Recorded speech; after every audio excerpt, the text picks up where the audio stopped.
अस्सलाम वालेकुम। आज मेरा नाम है वली। आज मैं उर्दू का टेस्ट करूंगी। मानना पड़ता है भाई, मानना पड़ता है, वरना हर चीज रुक जाएगी। हर काम से बेदखल कर देंगे अब्बा। हाँ, और ये सब कुछ जो हो रहा है ना, बहुत लिखेगा ना, सब खत्म हो जाएगा।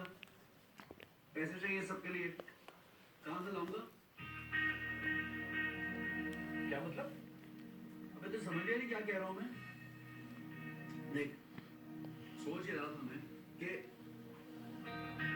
अच्छे घर में अम्मी अब्बा की मर्जी से शादी कर लूंगा और दोस्ती यारी अपनी मर्जी से। वाह, क्या प्लान है जनाब का। अबे मैं वही तो सोच रहा था कि तेरा मीटर नहीं घूमा। मुझसे पहले अब्बा का मीटर घूम चुका।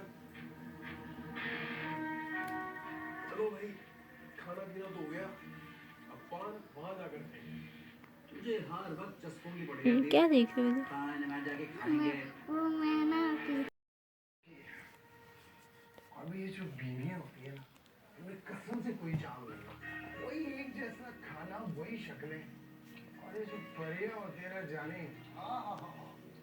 क्या मजे हैं जिंदगी के। लगता है इसका मीटर घूम गया है।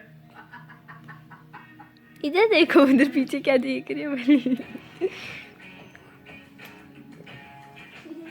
खुद डांस करते